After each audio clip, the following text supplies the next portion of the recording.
안녕하세요, 소피입니다. 오늘은 제가 정말 특별한 컨텐츠를 준비했는데요. 우리 구독자님들, 소원님들의 다이어트 고민을 보고 문제점이 뭔지, 어떻게 해결하면 좋을지 진단을 해드리고 코칭을 해드리는 컨텐츠를 기획해보게 되었습니다. 바로 첫 번째 구독자님 사연부터 볼게요. 다이어트 한지 1년 6개월 됐는데 76kg에서 59kg까지 빼셨다가 지금 64kg까지 요요가 오셨대요. 너무 답답하고 자꾸 포기하게 된대요. 8kg 감량하고 싶으시다고 하셨어요. 기본적으로 체지방률이 30% 이상이 넘어가게 되면은 식단 관리와 규칙적인 운동이 무조건 필요한 시점이라고 보시면 돼요. 이 구간부터는 각종 대사질환이라든지 성인병이 발생할 확률이 높고 또 외형적으로도 건강하지 못한 경우가 많습니다. 일단 밥 양이 많고, 그리고 밥이 복합탄수화물이 아니라 혈당을 확 올리는 흰 밥 있잖아요. 정제된 쌀. 그거를 드시더라고요. 떡국, 김치볶음밥. 그 식단 자체가 굉장히 탄수화물 위주예요. 다이어트 할 때 가장 먼저 줄여야 되는 게 탄수화물인데요. 왜냐면 이 혈당을 올리는 주범이 바로 탄수화물이기 때문입니다. 특히 정제당 같은 경우에는 혈당을 급격하게 올리기 때문에 건강한 복합 탄수화물 드시는 거를 추천드려요. 식이섬유가 굉장히 부족해요. 식단을 딱 봤을 때 푸릇푸릇 채소들이 좀 많이 있어야 되는데 그런 것들이 전혀 보이지 않고 흰 쌀밥, 조금 자극적인 반찬들이 많다 보니까 채소의 섭취가 굉장히 부족하신 것 같아요. 식이섬유가 부족하면 사실 살도 잘 안 빠지거든요. 식이섬유는 우리 몸에 꼭 필요한 영양소이기도 하고 소화를 느리게 해서 포만감을 주고 과식을 방지해주기도 합니다. 이분의 수면 습관을 보니까 어떤 날은 2시, 어떤 날은 자정, 어떤 날은 10시, 취침 시간이 굉장히 불규칙적이에요. 규칙적인 수면 패턴을 유지하지 않으면 혈당 스파이크가 쉽게 올 수가 있고 스트레스 호르몬이 늘어나서 결국에 살이 안 빠지는 체질로 변화해요. 특히 이게 깊은 수면에 빠졌을 때 근육 발달에 관여하는 성장 호르몬이 분비되기 때문에 근육량 증가, 체지방을 빼기 위해서는 질 좋은 수면이 정말 중요합니다. 그래서 다이어트를 하실 때에는 특히 같은 시간에 잠자리에 드시도록 노력을 해주셔야 되고, 질 좋은 수면을 위해서 환경을 조성해 주시는 게 굉장히 중요합니다. 기본적으로 헬스장 가기 어려우시다면은 일단은 집 밖에 나가서 유산소 운동 하셔야겠죠. 체지방 감량을 위해서는 공복 유산소를 추천드릴게요. 간헐적 단식 유지해 주신 후에 공복에 밖에 나가서 최소 30분 정도의 걷기나 뛰기 정도의 유산소를 해주시는 거를 추천드릴게요. 집에서 맨몸 운동으로도 충분히 근력 운동을 하실 수 있거든요. 같은 부위라도 큰 부위를 먼저 해주시는 게 좋아요. 예를 들어서 상체다, 등 먼저 하시고 팔, 그리고 하체 운동이다 하면은 엉덩이 하시고 다리 운동 하시고, 이런 식으로 루틴을 짜주시면 됩니다. 그래서 기본적으로 유산소는 최소한 주에 3, 4회 정도는 꾸준히 해주시고, 근력 운동도 집에서 2, 30분 정도 매일 꾸준히 해주시면은 조금 더 안정적인 루틴으로 운동을 하실 수 있으실 것 같아요.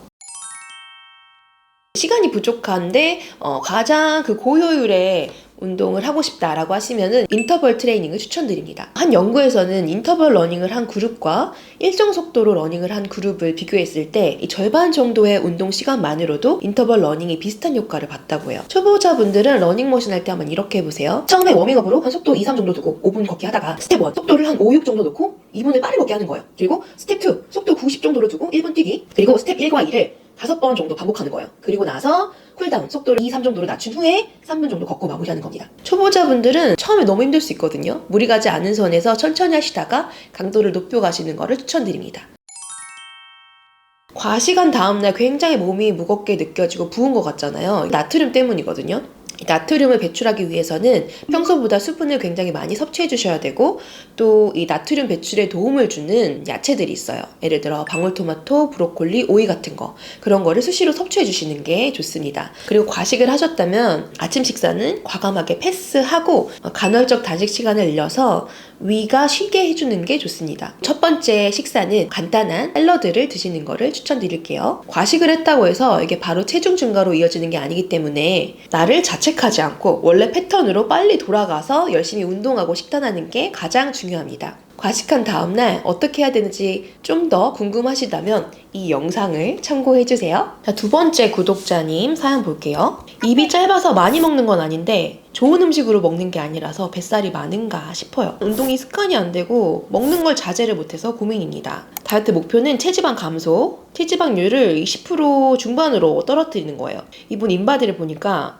실질적으로 이 체중은 정상 범위 안에 있어요. 근데 이분의 문제점은 체지방률이 36%에 달한다는 거예요. 마른 비만이거든요. 겉으로 보기에는 굉장히 말라 보일 수 있는데 체성분이 좋지 않은 거예요. 체지방률이 올라가고 골격근 양이 많이 떨어지셨어요. 점심을 구내식당에서 드시기 때문에 일반식이 매일 불가피하고, 그리고 저녁도 거의 외식 또는 배달 음식으로 드시는 편인 것 같아요. 첫 번째 문제점은 물을 거의 안 드시고 커피나 주스 등의 다른 음료를 즐겨 드세요. 물을 섭취하는 게 생각보다 굉장히 중요하거든요. 왜냐면 수분 섭취가 돼야 우리 몸의 신진대사 시스템이 잘 돌아가게 되고, 그래야 다이어트를 해도 훨씬 효과적으로 하실 수가 있어요. 근데 물을 먹는 게 힘드시다면은 첫 번째, 어딜 가나 물을 들고 다니는 거예요. 저도 항상 이렇게 물통을 가지고 다니거든요. 사무실에 있으면 오히려 먹을 수 있는데 밖에 나가거나 왔다 갔다 할 경우에 물 섭취가 어려울 수 있거든요. 그래서 무의식적으로라도 마실 수 있도록 물통을 들고 다니시는 거를 추천드리고, 정말 나는 물을 먹는 게 힘들다 한다면 알람을 맞추고 1시간마다 또는 2시간마다 한 컵씩 드세요. 세 번째는 다른 맛을 첨가해서 드시는 거예요. 티백 같은 걸 넣어서 드신다거나 맛을 첨가해서 드시면 조금 더 편하게 드실 수 있겠죠? 집에서 조리해서 클린식으로 드시는 거는 좀 어려우신 상황인 것 같아요. 굉장히 식사가 자극적인 게 많아요. 파스타라든지 베이글, 마라탕, 삼각김밥 이런 걸 드시는데, 외식 배달 음식을 드시는 건 둘째 치고 첫 끼가 건강하지 않은 게 굉장히 많아요. 공복에 잘못된 메뉴 선택이 혈당 스파이크를 일으키기가 굉장히 쉽거든요. 인슐린 저항성을 일으켜서 장기적으로 체지방이 잘 축적되는 체질을 만듭니다. 다이어트 하신다면 아침 식단으로는 혈당이 오르지 않고 그리고 위장을 따뜻하게 해주는 음식이 좋습니다. 이 구내식당이 첫 끼가 된다면 최대한 채소를 먼저 드시고 그 다음에 탄수화물을 드시는 습관을 들이시는 게 좋아요. 세 번째는 불규칙적인 식사 패턴이에요. 이날은 하루 종일 커피랑 초코볼 5개 드시고 저녁에 마라탕만 드셨어요. 어떤 날은 아침, 점심을 안 먹기도 하고 어떤 날은 아침을 챙겨 먹기도 하고 안 챙겨 먹기도 하고 굉장히 식사가 불규칙적이거든요. 근데 규칙적인 식사는 건강한 다이어트의 가장 기본이 되는 습관이에요. 그 규칙적인 식사 패턴을 유지해 주셔야 중간중간에 간식이 생각나지 않고 과식을 하지 않게 됩니다. 따라서 최대한 같은 시간에 식사를 해주시도록 노력을 해주시고 매 끼니를 탄단지 균형 잡힌 식사를 해주셔야 좀 더 포만감 있고 나 자신도 굉장히 만족스러운 식사를 하실 수 있습니다. 다이어트 하면서 일반식을 안 먹을 수가 없잖아요. 현명하게 다이어트를 하려면 메뉴 선정을 잘하는 게 굉장히 중요하거든요. 예를 들어서 이런 마라탕보다는 샤브샤브 같은 거, 단백질이나 채소를 많이 먹을 수 있잖아요. 그리고 비빔밥이나 회덮밥 같은 것도 밥 양만 절반으로 줄이면 채소를 많이 먹을 수 있는 한 끼 식사가 되기 때문에 추천드려요. 일반식을 드시더라도 메뉴를 잘 선정하는 게 중요하다는 점도 기억해주세요. 운동을 2-3시간 정도 매일 하신대요. 근데 체지방률 30%대와 복부지방을 계속 유지하고 계시대요. 저 이것도 너무 신기해요. 어떻게 체지방률을 유지하실 수가 있을까?